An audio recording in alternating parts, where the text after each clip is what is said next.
কেউ কেউ ফাজেলে ভর্তি হয়ে থাকে কিন্তু ক্লাস করে কলেজ ইউনিভার্সিটিতে। ফলে আমি যখন ক্লাসে যাই তো যাওয়ার পরে দেখি হাজিরা খাতায় 200, ক্লাসে আছে 5 জন। এইভাবে একটা সময় কি হবে, ফাজেল কামেল বন্ধ হয়ে যাবে। এই শিক্ষা ব্যবস্থা এখন আলেম তৈরি হওয়ার পথকে বন্ধ করে দেওয়া হয়েছে। স্কুল শিক্ষার কথা বললে আবার আমার যুবকরা নারাজ হবে, প্রশাসনের ভাইয়েরা নারাজ হবে। আমি যখন শিক্ষা ব্যবস্থার কথা বলি এটা কোনো দলীয় বিষয় নয়। আমি যখন শিক্ষা ব্যবস্থার কথা বলি এটা কোনো রাজনৈতিক বিষয় নয়। আজকে শিক্ষা ব্যবস্থাকে একটা হাস্যরসে পরিণত করা হয়েছে। ব্যাঙের নৃত্য শিক্ষা করার জন্য ট্রেনিংয়ের দরকার নাই। ব্যাঙ একটা ধরে ছেড়ে দেওয়ার পিছনে প্র্যাকটিস করো, নাচতে পারবে। হাঁসের ডাকের জন্য ট্রেনিং দরকার নাই। যার ঘরে হাঁস আছে সকালবেলা হাঁসের পেছনে ছোট প্যাক প্যাক প্যাক প্যাক করতে পারে, সমস্যা হবে না।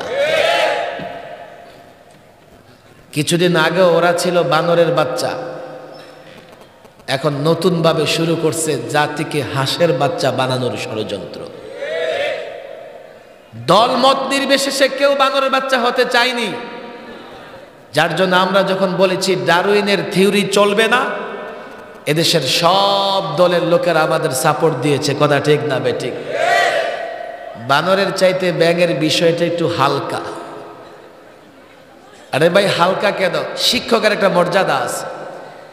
এই শিক্ষক যদি ক্লাসে গিয়ে ব্যাঙের নৃত্য করে ছাত্রের সামনে সার্কাস হবে, সার্কাস হবে, মর্যাদা থাকবে না। কথা ঠিক না বেঠিক? বলবে হুজুর এই জেনারেল শিক্ষার সিলেবাস নিয়ে আপনারা কথা বলবেন না, আপনাদের এই ম্যান্ডেট নাই, আপনাদের এই অনুমতি নাই। এই জায়গায় আমি একটু জোরে চিৎকার করি, কে বলেছে অনুমতি নাই? আজকে শাহবাগ জামিয়া চলছে সাধারণ মুসলমানদের অনুদানে। কথা ঠিক না বেঠিক? এখন এই সাধারণ মুসলমানের ঈমান আমল হেফাজতের দায়িত্ব এই শাহবাগ জামিয়াকে নিতে হবে। কথা ঠিক না বেঠিক? এদেশের প্রত্যেকটা মুসলমান, ছাত্র জনতা, যুবক, চাকরিজীবী, ব্যবসায়ী, তারা মাদ্রাসায় এই জন্যে অনুদান দেয়, আলেমদেরকে এই জন্যই মহব্বত করে। ব্যবসায়ী মনে করে হাতে সময় নাই, 24 ঘন্টা দোকানদারি করি। চাকরিজীবী মনে করে কর্মস্থলে ব্যস্ত থাকি, সময় নাই। কিন্তু সে মনে করে তার কাছে ঈমানের গুরুত্ব আছে, ইসলামের গুরুত্ব আছে। সে চায় মুসলিম থাকবে, তার সন্তান মুসলমান থাকবে। এজন্য আলেমকে মহব্বত করে। আর না হয় এদেশের জনগণের আলেমের প্রয়োজন ছিল না, মাদ্রাসায় দান সদকা করবার দরকার ছিল না। যেহেতু তারা মাদ্রাসা প্রতিষ্ঠা করে, তাদের মূল টার্গেট হচ্ছে আমি কোরআন বুঝি না, সুন্নাহ বুঝি না, আমি আলেম তৈরি করি, প্রতিষ্ঠান তৈরি করি, যাতে তারা আমার ঈমান, আমার আমলের পাহারাদারি করে। আল্লাহর কসম করে বলি, দায়িত্ব নিয়ে বলি, ঝুঁকি আছে, তারপরেও বলি, প্রত্যেকটা মুসলমান মনে করে আলেম ওলামারা ঈমানের পাহারাদারি করবে, আমলের পাহারাদারি করবে। আল্লাহর কসম, ঝুঁকি আসবে, বাধা আসবে। এক মুহূর্ত সাধারণ মানুষের ঈমান আমলের পাহারাদারি থেকে দূরে থাকবো না।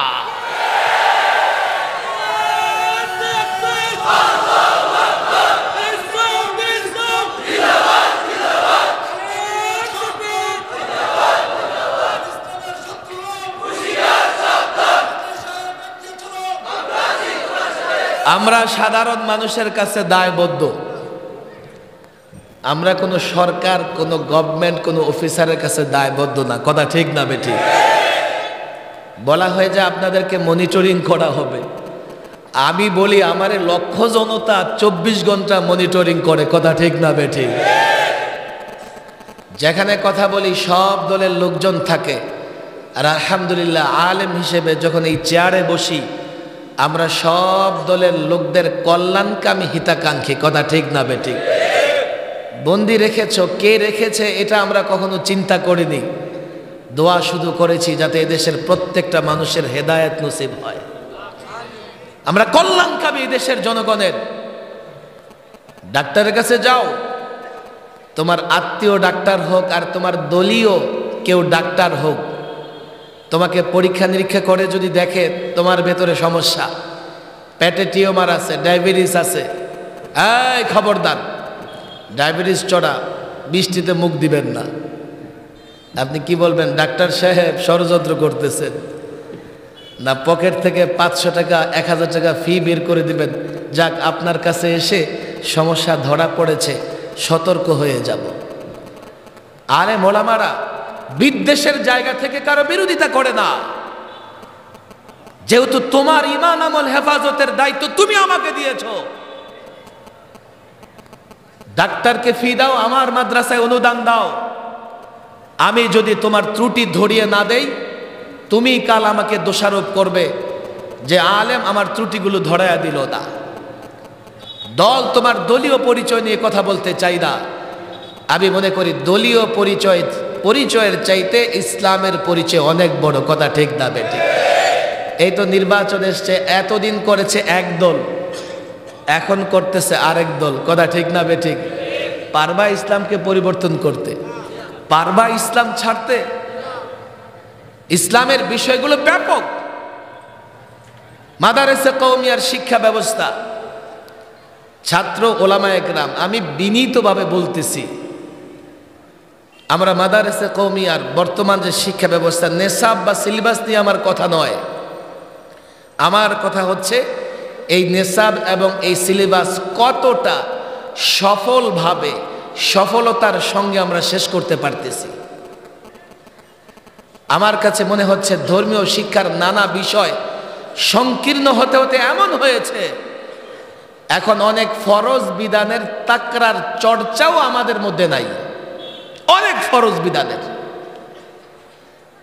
একাডেমিক আলোচনা লম্বা সময় লাগবে। এরপরেও আমি এই জন্য ওয়াজ করি না যে আজকে ভালো ওয়াজ করলে কালকে আরো 6 জায়গা থেকে দাওয়াত আসবে। আমি বরং ওয়াজ থেকে দূরে থাকতে চাই। আমি আমার ব্যথার জায়গাটা যদি বলতে পারে আমি সফল। আমি বন্দি জীবনে 2টা বিষয় নিয়ে খুব চিন্তা করেছি। এক, ইসলাম বিজয়ের ধর্ম, অথচ গোটা পৃথিবীতে আজকে মুসলমান পরাজিত। ইসলাম উভয় জগতের কল্যাণের ধর্ম, দুনিয়ার কল্যাণ আখিরাতের কল্যাণ উভয়টাই ইসলামে আছে, কথা ঠিক না বেঠিক? কিন্তু আমার ব্যথার জায়গায় এই যুবকরা আমি এটা বুঝাইতে পারি নাই, ব্যবসায়ীকে বুঝাইতে পারি নাই, রাজনীতিককে বুঝাইতে পারি নাই। ফলে ইসলাম উভয় জগতের কল্যাণ হওয়া সত্ত্বেও তারা ইসলামের দিকে না এসে প্রচলিত তন্ত্র মন্ত্রের দিকে ফিরে যাচ্ছে, কথা ঠিক না বেঠিক? আমার ব্যর্থ, আলেম ওলামাদের ব্যর্থতার জায়গা এটা। এই যুবক ব্যবসা করতে চায়, করো, সমস্যা কি? ব্যবসা করো, সৎ পথে করলে নবীদের সঙ্গে হাসর নাসর হবে, কথা ঠিক না বেঠিক? দুনিয়াতে ব্যবসা করলে, ইসলাম মেনে করলে দুনিয়াতেও কল্যাণ, মরার পরেও মুক্তি পাওয়া যাবে, কথা ঠিক না বেঠিক? এই যুবক রাজনীতি করতে চায়, রাষ্ট্র চালাইতে চায়, সমস্যা নেই, চালাও, রাজনীতি করো, ইসলাম মেনে রাজনীতি করো, তো ইজ্জতের সঙ্গে রাজনীতি করতে পারবে। কে বলেছে? আমি তো এটা বুঝেই পাই না। কে বলেছে তুমি ইসলাম মানলে ব্যবসা করতে পারবে না? কে বলেছে তুমি ইসলাম মানলে গরিব হয়ে যাবে? অনেকের ধারণা হুজুর ইসলাম করলে নিজেকে একটু মৌলভী সাহেবের মতো দেখা গেলে তো গরিব হয়ে যাব। জাস্টিস তকি উসমানী সাহেব লিখেছেন, আরে কাপড় খুললেই ধনী হওয়া যায় না। তাহলে আফ্রিকান জঙ্গলে যারা থাকে ওরা সবচাইতে বড় ধনী হইতো। আফ্রিকান জঙ্গলে একদল থাকে, সামনে এক পাতা পেছনে এক পাতা, এতটুকু ড্রেস আছে না নাই? ওরা সবচাইতে ধনী না? জঙ্গল থেকে বের হইতে পারে না। কাপড় খুললেই ধনী হওয়া যায় না, ইসলাম মানলেই গরিব হয় না, বরং ইসলামের মাধ্যমে দুনিয়া আখিরাত উভয়টাই সমৃদ্ধ হয়। হযরত আবু হুরায়রা রাদিয়াল্লাহু তাআলা আনহু মসজিদে নববীর বারান্দায় পড়ে আছেন। সাহাবা একরাম মনে করেছেন মৃগী রোগ, না না না, পেটের ক্ষুধায় দাঁড়াতে পারে না। আর এই আবু হুরায়রা রাদিয়াল্লাহু তাআলা আনহু এক সময় রেশমি রুমাল দিয়ে নাক সাফ করতেছে। বলবে হুজুর যদি এমনই হয় তো শুধু ওয়াজ মাহফিলে কষ্টের কথা কেন বলেন? না খেয়ে থাকার কথা কেন বলেন? আরে কষ্টের কথা। না খেয়ে থাকার কথা এজন্যে বলি, ইসলাম এত দামি জিনিস, না খেয়ে থাকলে কষ্টে পড়লেও ইসলাম ত্যাগ করা যাবে না। কে বলেছে ইসলাম মানলে তুমি রাজনীতি করতে পারবে না? আমি তো বলি ইসলাম মেনে যদি রাজনীতি করো তো দুনিয়াতে ইজ্জতের সঙ্গে রাজনীতি করতে পারবে, পরকালেও মুক্তি পেয়ে যাবে, এবং আরশে আজিমের নিচে হাসরের ভয়াবহ ময়দানে আল্লাহ তাবারক ওয়া তাআলার আরশে আজিমের নিচে তুমি স্থান পেয়ে যাবে। আর পশ্চিমা তন্ত্র মন্ত্র মেনে রাজনীতি করো, তুমি যখন তাদের তন্ত্র মন্ত্র ফর্মুলা কৃষ্টি কালচার এগুলা মেনে রাজনীতি করো তো প্রত্যক্ষ পরোক্ষভাবে তুমি তাদের গোলামে পরিণত হও। ফলে তাদের ইশারা ছাড়া ক্ষমতায় থাকতেও পারো না, ক্ষমতায় যাইতেও পারো না। আমি মুসলিম যুবকদের বলবো, কোনো দলীয় বক্তৃতা নয়, আমি সকল মুসলিম যুবকদের বলবো, কে বলেছে ইসলাম মেনে রাজত্ব করা যায় না? ইতিহাস পড়ো। ওই ইতিহাস আমার ব্যক্তিগত ইতিহাস নয়। তুমি তোমার পূর্বপুরুষ মুসলিম শাসকদের ইতিহাস পড়ো। ইতিহাসের পাতা তো উল্টাও, দেখো তোমার পূর্বপুরুষরা কেমন ছিল। ইসলাম মেনে, কোরআন মেনে, আল্লাহর নবীর সুন্নাহ দিয়ে কম পক্ষে 1000 বছর মুসলিমরা গোটা দুনিয়া শাসন করেছে। আজকে স্পেন সভ্যতা বলো, আমার এখানে অনেক ইউরোপিয়ান লোকজন আছে, বাঙালি, ইউরোপে থাকে, লন্ডনে কানাডায় থাকে, স্পেনে থাকে, ইতালি থাকে। স্পেন সভ্যতা বলো মুসলমানদের হাতে তৈরি। 782 বৎসর স্পেন শাসন করেছে মুসলিম যুবকরা। জানে আমাদের মুসলমানেরা? ভারতবর্ষ শুধুমাত্র একটা বংশ মোগল মুসলিমরা কম পক্ষে 400 বৎসর গোটা ভারত শাসন করেছে। তুমি জানো যতদিন তোমার পূর্বপুরুষ মুসলিম যুবকরা গোটা পৃথিবী শাসন করেছে, এই পৃথিবীতে জুলুম, অনাচার, অত্যাচার, নির্যাতন ছিল না। ইতিহাসে তোমাদের কাছে নাই। তোমরা অন্যের নীতিমালা ফর্মুলা ধার করে রাষ্ট্র চালাবে তো তাদের পদলেহন করা ছাড়া ক্ষমতায় থাকতে পারবে না। কে বলেছে এই বিষয়গুলো? আমি অবাক বিস্ময়ে আমি বলি, আমাদের ছাত্রদের ভেতরে, আমাদের ভিতরে ইসলামের অনেক ফরজ বিষয়ের তাকরার এবং মুজাকারা নেই। আল্লাহ আস্তাগফিরুল্লাহ আস্তাগফিরুল্লাহ। কে আসছে? বলেন না, বসেন বসেন। এদিকে হাঁটা চলা করলে তো মুশকিল। বসেন মাওলানা, বসেন। আমার কি 1 ঘন্টা হয়ে গেছে? শেষ করে দেব? আমাদের যুবকরা ধৈর্য হারাইতেছে। আরে তোমরা তো মনে করো তোমরা শিয়ালের জাতি, তোমাদের তোমরা মনে করো জার্সিতে টাইগারের ছবি লাগাই দিলে টাইগার হয়ে যায়। আরে তোমরা প্রকৃতপক্ষে সিংহের জাতি, তোমরা কোনোদিন পরাজয় বরণ করতে পারো না। আল্লাহ, এমন হইলে খটখট খটখট আমার মনোযোগ না করি হয়। আল্লাহ মাফ করুক। আস্তাগফিরুল্লাহ। না, কিচ্ছু লাগবে না। আমি চাই যে এখানে কোনো পিছনে আওয়াজ না হোক। আমি কিছু জরুরি কথা বলি, যার জন্য আমি ভিন্ন দিকে মনোযোগ দিলে আমার কথা ছুটে যায়।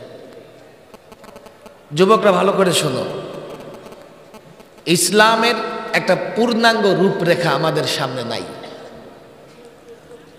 ছাত্রদের বলি এটা সবক হিসেবে নিতে পারো। আমাদের ফুকাহায়ে কেরাম, ওলামায়ে কেরাম ইসলামের একটা পূর্ণাঙ্গ রূপরেখা চার্ট আমাদের সামনে রেখে গেছেন। আমি নিজেও মোতালা করেছি। লালবাগের দারুল ইফতায় অন্তত 20 বছর ছাত্রদের সামনে পেশ করার চেষ্টা করেছি। এখন আমি আর কোনো দারুল ইফতায় বা মাদ্রাসায় না, আমি যেখানেই যাই আমি ওলামাদের সামনে মুযাকারা, তাকরার হিসেবে বিষয়গুলো রাখতে চাই। অনেক ছাত্র এখানে আছে, আমার দিকে তাকাও, হাতের 5টা আঙ্গুলের দিকে তাকাও। ইসলামের সমস্ত বিষয়গুলো 5 ভাগে বিভক্ত। কয় ভাগে? বলো কয় ভাগে? 1 আকায়েদ বা এতেকাদাত, 2 ইবাদাত, 3 মুআমালাত, 4 উকুবাত, 5 আদাব। আচ্ছা আমাকে বলো, এক ব্যক্তির মাথায় আঘাত, হাতে আঘাত, দেহে আঘাত, আবার পায়েও আঘাত, তুমি যদি এই লোকটার পায়ে ব্যান্ডেজ করে ছেড়ে দাও, এই লোকটা সুস্থ হবে না অসুস্থ থাকবে? এই যুবকরা বলো, এই লোকটা সুস্থ হবে না অসুস্থ থাকবে? আরে সুস্থ হবে না অসুস্থ থাকবে? আজকে বলে ইসলাম শান্তির ধর্ম, বিজয়ের ধর্ম। আমরা না শান্তিতে আছি না আমরা বিজয়ী হইছি? আরে কেমনে বিজয়ী হইবা? কেমনে শান্তিতে থাকবা? ইসলাম তোমাকে কমপ্লিট কোড অফ লাইফ হিসেবে তোমার জীবনের প্রত্যেকটা সমস্যার সমাধান দিয়েছে কে? তুমি তো পায়ে ব্যান্ডেজ করে বসে আছো, মাথায় ব্যথা, হাতে ব্যথা, দেহে ব্যথা, সুস্থ তো হবাই না, উল্টো যে কোনো সময় তোমার বড় ধরনের আহত নিহত হওয়ার আশঙ্কা আছে। আমার ব্যর্থতার জায়গাটা আমি মনে করি এই জাতির এই যুবকদের সামনে আমি ইসলামকে পেশ করতে পারি নাই। নামাজ অত্যন্ত গুরুত্বপূর্ণ ইবাদত, রোজা অত্যন্ত গুরুত্বপূর্ণ ইবাদত, কিন্তু একমাত্র ফরজ বিধান নয়। আমি জাতিকে শুধু রোজা এবং নামাজের ট্রিটমেন্ট দিয়েছি, শিক্ষা দিয়েছি, ফলে জাতি আমার পেছনে যখন ইক্তেদা করে, আমি সেজদা 3টা করলে করে, লম্বা সেজদা করলেও করে, যতক্ষণ দাঁড়াই থাকি সে দাঁড়ায় থাকে। কেন? জাতি জানে যদি ইমামের আনুগত্য না করি আমার নামাজ হবে না। কথা ঠিক না বেঠিক? কিন্তু এই জাতি 24 ঘন্টায় নামাজ পড়ে 1.5 ঘন্টা, তাও বালেগ হওয়ার পরে। আবার যদি পাগল হয় তার নামাজ লাগে না। ইসলামের নামাজ রোজা ছাড়াও আর অনেক ফরজ বিধান আছে, আছে না নাই? ইসলামের একটা সুন্দর অর্থ ব্যবস্থা আছে। পাগলের জন্যেও অর্থের দরকার, মায়ের গর্ভে যে থাকে তার জন্য অর্থের দরকার। তুমি যদি জাতিকে একটা সুষম অর্থ ব্যবস্থা না দিতে পারো, জাতি তার অর্থের প্রয়োজনে তাগুতের পিছে দৌড়াবে, তোমার নেতৃত্ব মানবে না। ইসলামের একটা সুন্দর বিচার ব্যবস্থা আছে, আছে না নাই? প্রচলিত তামাশার বিচার ব্যবস্থার আমি কথা বলতেছি না। আল্লামা মুফতি আমিন রহমাতুল্লাহ প্রায় বলতেন, প্রচলিত আদালত থেকে কেউ যদি বিচার চায় তার 3টা জিনিস লাগবে। কি কি? 1, ভালো করে বুঝো, কারুনের মতো সম্পদ লাগবে। আদালতের দেয়াল তোমার জামা টেনে ধরবে, এই বেটা টাকা দে, তাহলে ছাড়ুম না, খরচ করতে করতে ফকির হয়ে যাবা। 2, শুধু সম্পদ হলে চলবে না, হযরতে নূহ আলাইহিস সালামের মতো হায়াত লাগবে। বাবার আমলে মামলা হয়, নাতির আমলেও মীমাংসা হয় না। কবে মামলা হয়েছে? আজ থেকে 12-14 বছর আগে। এখন ওগুলোর হাজিরা দেওয়া লাগে, অথচ মিথ্যা মামলা। 3, শুধু হায়াত হলে চলবে না, ধৈর্য লাগবে হযরতে আইয়ুব আলাইহিস সালামের মতো। এতবার কোর্টে দৌড়াইতে হবে, স্যান্ডেল ছিঁড়বে, মাথার চুল পড়ে যাবে, মামলা শেষ হবে না। এলো ব্রিটিশ লয়ের বিচার ব্যবস্থা। আর যদি কোনোভাবে বাংলাদেশের এক সাবেক বিচারপতির বক্তব্য, সে বলে প্রচলিত আইনের অবস্থাটা কি জানো? কয় কেমন? কয় 2জন বাদী বিবাদী, 2জন যদি গরিব হয় তো 2জন শেষ। আইনের চিপায় পড়ে বাদী বিবাদী মোকদ্দমা যে দায়ের করে, যার বিরুদ্ধে দায়ের করা হয়, এই 2জন যদি গরিব হয় 2জন শেষ। একজন গরিব, একজন যদি ধনী হয় তো যে গরিব তার জীবন শেষ, ধনীর কিছুই হবে না। 3, উভয়ে যদি ধনী হয় তো উভয়ের চিপায় আইন শেষ, তাদের কারো কিছুই হবে না। ইসলামের একটা ন্যায় সম্মত বিচার ব্যবস্থা আছে না নাই? এটা কি খেলা তামাশা না আসলে আছে? ومن لم يحكم بما أنزل الله فأولئك هم الكافرون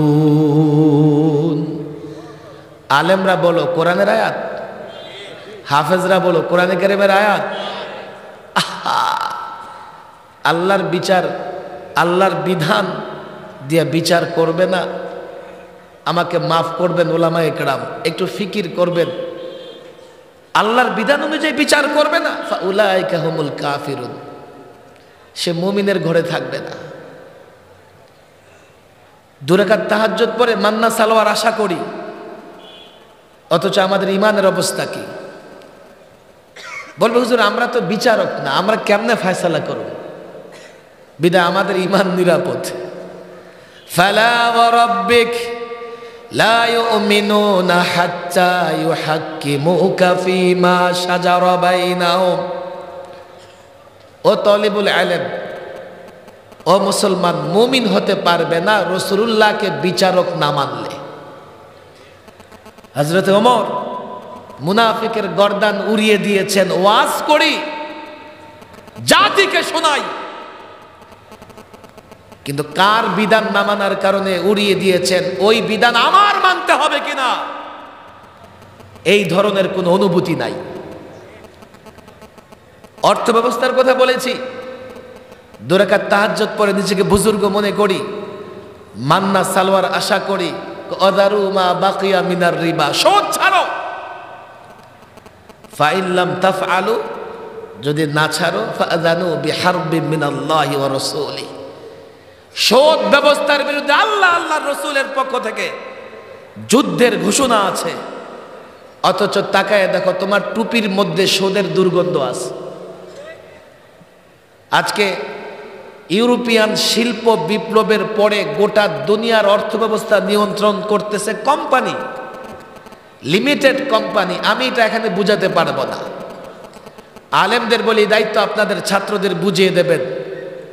কোম্পানি সিস্টেমে সমস্ত অর্থব্যবস্থা নিয়ন্ত্রিত হয়, আর এই কোম্পানিগুলো নানাভাবে সুদী লেনদেনের সঙ্গে জড়িত, কিছুটা বাধ্য হয়ে, আবার কিছুটা নিজেদের পুঁজি সমৃদ্ধ করবার জন্যে। আমার জায়নামাজ, আমার তসবিহ, আমার স্যান্ডেলে সুদের বাতাস আছে, একটু খেয়াল করলে বোঝা যাবে। টুপি যে কোম্পানি তৈরি করে, বিশাল কোম্পানি খুলেছে না, টুপি হুজুর আমিই তৈরি করেছি। সুতা যে আমদানি করেছে, না হুজুর সুতাও আমি আমদানি করেছি।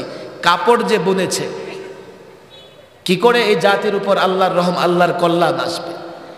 এতেকাদের কথা বলছি আমি, আজকে বিস্তারিত কথা বলবো না। কয়টা বিষয়ের কথা বলছি? সবাই বলো, ছাত্র বলো, কয়টা? একই আকায়েদ, একই, সবাই বলে একই, আরো জোরে একই। 2 ইবাদত। আকায়েদ কি জিনিস?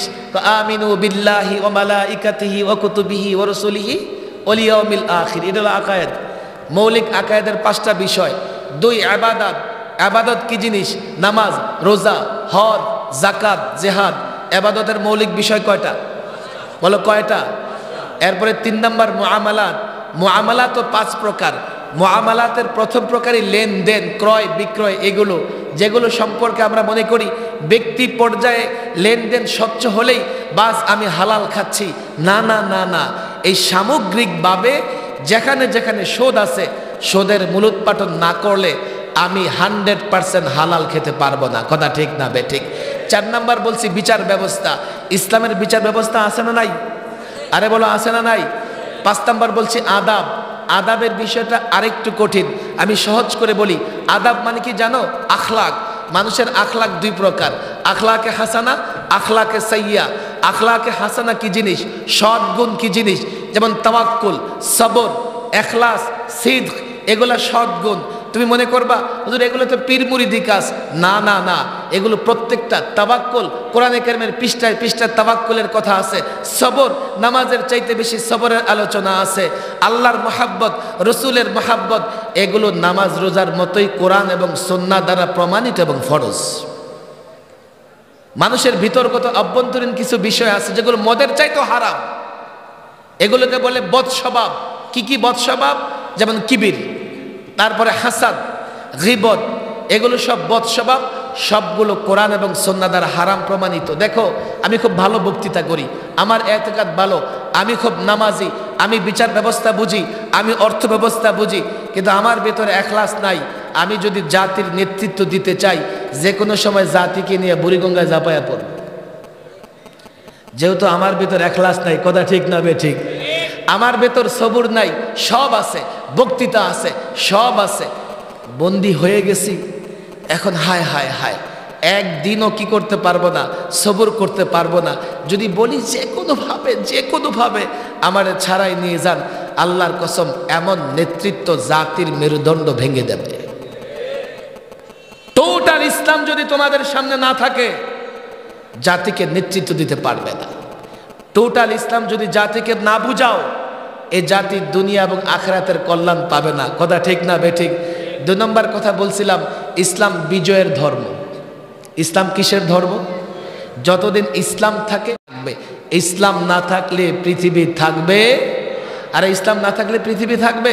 ইসলাম নাই মানে লা ইলাহা ইল্লাল্লাহ বলনে ওয়ালা নাই, লা ইলাহা ইল্লাল্লাহ বলনে ওয়ালা না থাকলে ইসলাম থাকবে না। ইসলাম না থাকলে অনেকেই বলে মুসলিম শেষ, দেখো গাজ্জাকে শেষ করে ফেলবে, অথচ পত্রিকার রিপোর্ট হচ্ছে নেতানিয়াহু ইসরায়েলের প্রধানমন্ত্রী চেষ্টা করতেছে যুদ্ধ বিরোধী ঘোষণা করার। আমি সাহস দিয়ে বলেছিলাম, যদিও ভিতরে আমার ভয় কাজ করতেছিল, গোটা দুনিয়া বলেছে এবার গাজ্জা খতম। এটা ইসলাম বিজয়ের ধর্ম। আজ থেকে 20 বছর আগে আফগানে যখন নেটো আমেরিকা বোমা বর্ষণ শুরু করে, এক এক বোমা এতটা পাওয়ারফুল ছিল, এক এক পাহাড়কে নিচ থেকে উপড়ে ফেলতো। গোটা দুনিয়া মনে করেছে আফগান খতম, আফগান শেষ। আবার যখন 20 বছর পরে আফগানি স্বাধীনতাকামী তালেবানরা আবার রুখে দাঁড়িয়েছে, আমেরিকা নেটো লুঙ্গি গামছা নিয়ে পালাবার সুযোগ পায় নাই। হিম্মত রাখো, হিম্মত রাখো, সাহস রাখো। ইসলাম বিজয়ের ধর্ম।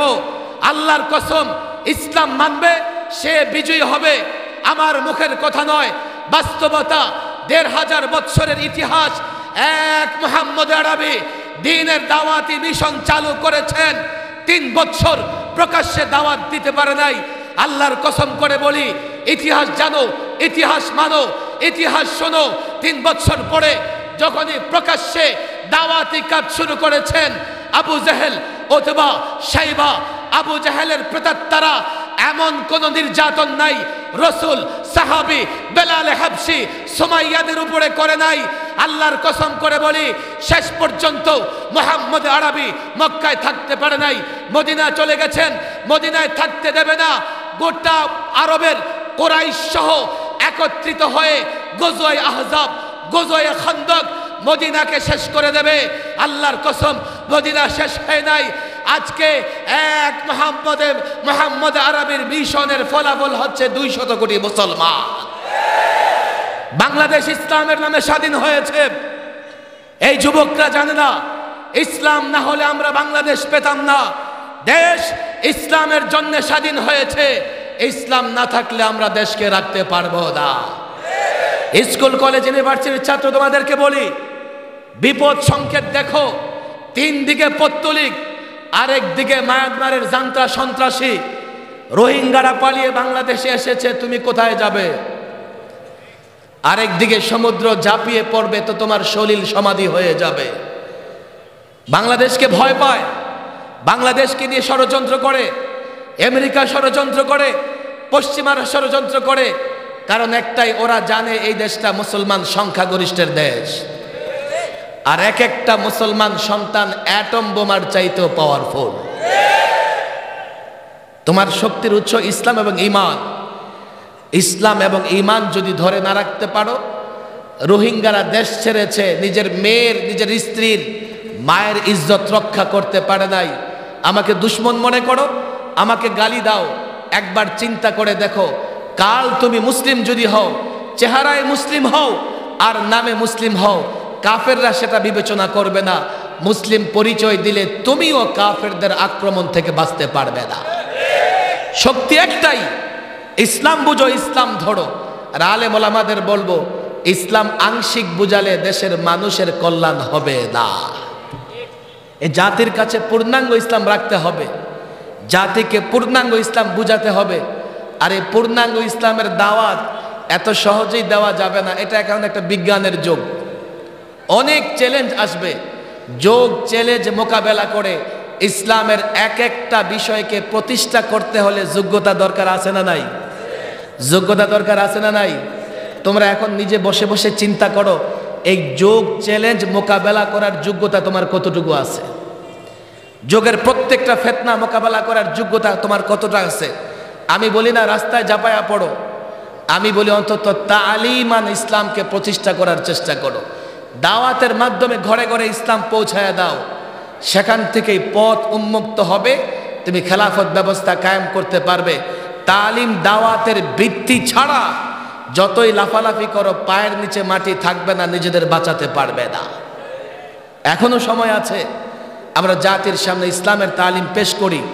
এখনো সময় আছে, আমরা জাতিকে ইসলাম বুঝাই। জাতি যখন ইসলাম বুঝবে অবশ্যই আমাদের সঙ্গ দিবে, যদি ইসলাম না বুঝে আমাদের সঙ্গ দিবে না। একটা ঘটনা প্রায় বলি, বক্তৃতা লম্বা হয়ে যাচ্ছে। এক শিষ্য গেছে গুরুর কাছে দুধ হাদিয়া নিয়া, হুজুর আপনার জন্য দুধ হাদিয়া নিয়ে আসছে। তো তিনি ছিলেন অন্ধ, গুরু অন্ধ, কোনদিন দুধ দেখে নাই। দুধ কেমন? দুধ চিনেন না? দুধ সাদা সাদা। অন্ধ মানুষ, তার কাছে দুনিয়াটাই কালা। সাদা কেমন? সাদা চিনেন না? অনেক চিন্তা ভাবনা করে, হ্যাঁ বকের মতো সাদা। তো এই বেচারা সব কিছু কাউয়া দেখে, সাদা বক দেখবে কোত্থেকে? এখন বেচারা শিষ্য হাতটাকে বাঁকা করে, এই যে বক এমন, হাত দিয়া বলতেছে, এই দুধ আমার গলা দিয়ে যাবে না।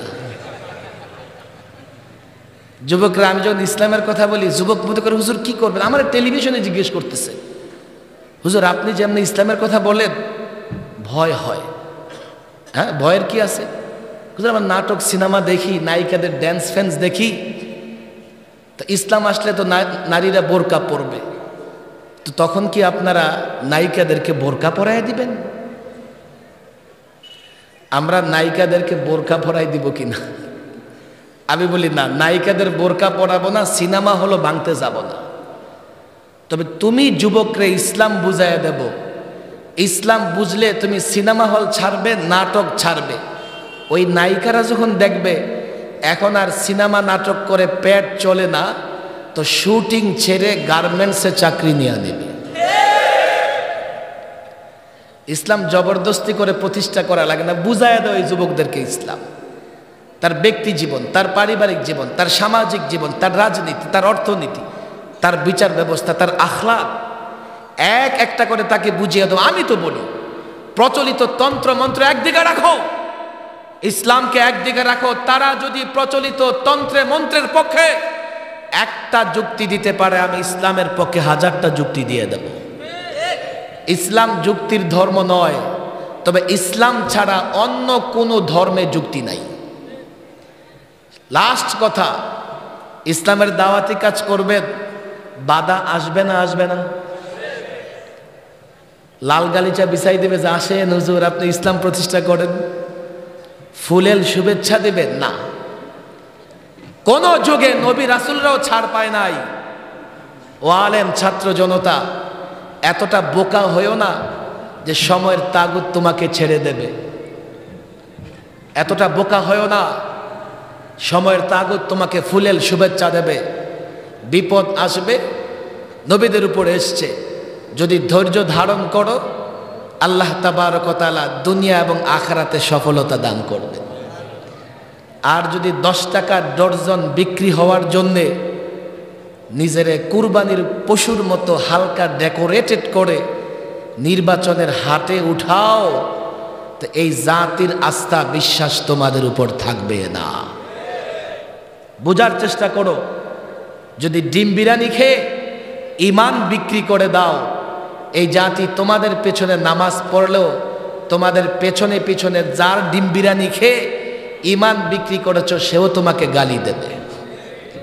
ইমতিহান এসছে, ইমতিহান আসবে, জীবনের বাঁকে বাঁকে যত ইমতিহান আসবে প্রতিজ্ঞা করতে হবে আল্লাহর কাছে দোয়াও করতে পারলে ইমতিহান দিতে চাই না, আমরা দুর্বল, কিন্তু ইমতিহান যদি চলে আসে সবর করতে হবে, কাজ চালিয়ে যেতে হবে, হয়তো ব্যাপকভাবে না হলে ক্ষুদ্রভাবে। ইসলামের কোনো কাজ ছাড়া যাবে না, কথা ঠিক না বেঠিক? আমি ছাত্রদের কাছে ওয়াদা নিতে চাই, লম্বা করে ওয়াদা করো, ওয়াদা করো ছাত্র যুবকদের ওয়াদা একটু পড়ে। আমরা পূর্ণাঙ্গ ইসলামের তালিম নিব তো ইনশাআল্লাহ? আমরা দিনের পূর্ণাঙ্গ দিনের দাওয়াত দিব তো ইনশাআল্লাহ? যুবকরা হাত উঠাবে। আলেম ওলামারা যদি ইসলামের পক্ষে কথা বলে সঙ্গে থাকবো তো ইনশাআল্লাহ? লম্বা করে আলেম ওলামাদের সঙ্গে থাকবো তো ইনশাআল্লাহ? ঈমান ইসলামের প্রশ্নে আলেম ওলামাদের সঙ্গে থাকবো তো ইনশাআল্লাহ? আল্লাহ তাবারক ওয়া তাআলা তৌফিক দান করুন, এ জামিয়াকে কবুল আর মঞ্জুর করে নিন। ওমা তৌফিকি ইল্লা বিল্লাহ ওমা আলাইনা ইল্লাল বালাগ।